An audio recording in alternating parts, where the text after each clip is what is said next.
Thank you so much. I'm David Goldschlag. I'm CEO and co-founder of MobileSpaces, and I'd like to talk with you and just give you a demonstration of our solution. So what MobileSpaces does is we enable the app-centric enterprise. We let the enterprise use any app it wants, so employees can do their work at the place where they get their data, at the place where they need to use business. And we let the employee bring any device that he wants, and we let those apps get mobilized on those devices securely. And I'll demonstrate that on my Android device, but it works on iOS as well, okay? So the main issue in the enterprise today is they want to pick any app, whether the apps come with the device or come from the app stores or our public apps, and they want to be able to light those apps up on the device without rewriting the apps, and make sure that their data is protected when it leaves the enterprise and goes to the device and doesn't leak off the device and get out to the internet. Okay? At the same time, the employee wants to bring his own device, bring your own device, because it's more convenient to use one device for work and for life, and it's cheaper for everybody. The problem is how do you secure corporate data while respecting personal use on the same device? And that's the problem that we solve. So I'll go through this with a little bit of a demo. Can everybody see the screen here? Cool, okay. So we believe in a transparent UI, okay? So I'm not gonna show you a UI really because there's no UI to see. The apps that the employee uses on the device look just like the apps that he would use if they were on the device without our security, okay?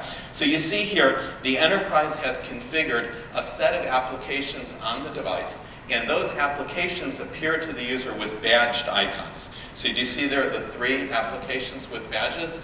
That's email, an Office app, and Adobe.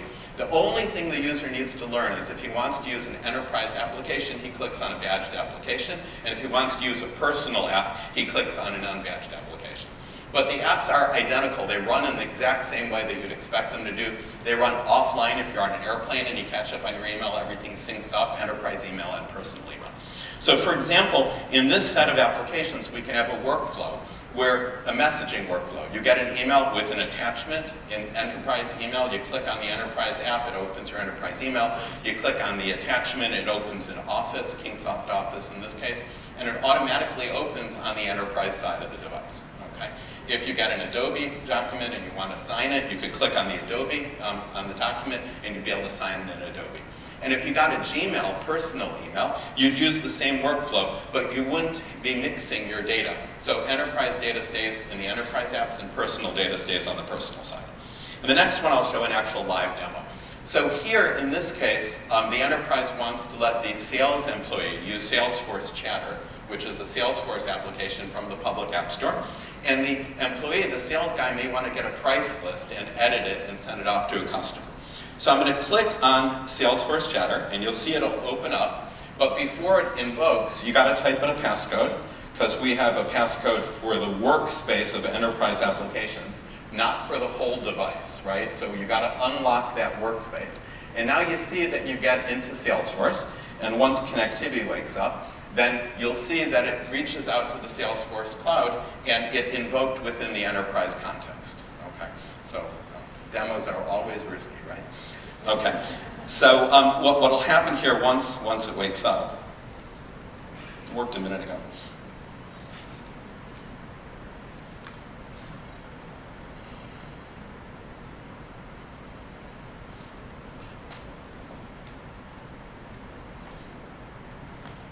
Sorry, it must be the connectivity, okay?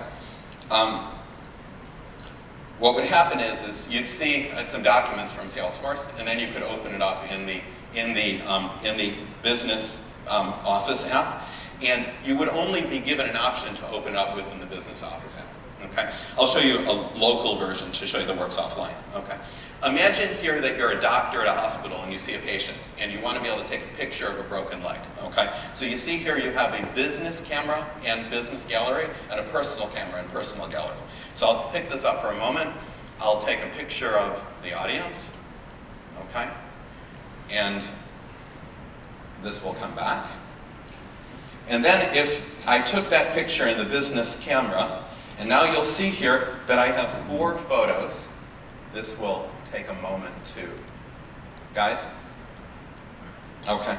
So you see here the photo I just took, okay? And that photo is separate from the personal photo gallery. And if the user wanted to share it, say with electronic medical record system, it would only be able to get shared with other business apps on the same device. So we put up guardrails where the user can only see the options that are allowed to him by policy. Okay? Another example here would be the enterprise may want to be able to use SharePoint. So it gets a SharePoint app from the public app store and it connects to the the SharePoint. In a similar way, the enterprise could decide to use Dropbox. But let's say the user already had Dropbox on his device. You see here that you're getting to use Dropbox with your personal account, my personal account, david@goldschlag.com. But if you used business Dropbox, it would be used with the business Dropbox account. And Dropbox would work in exactly the same way. If you configure Dropbox on the device to sweep files and photos, it would only get the enterprise data for the business account and only personal data for the personal one. Okay, so in summary, and we can leverage any app that you can use on the device. In summary, this whole conference has been about innovation.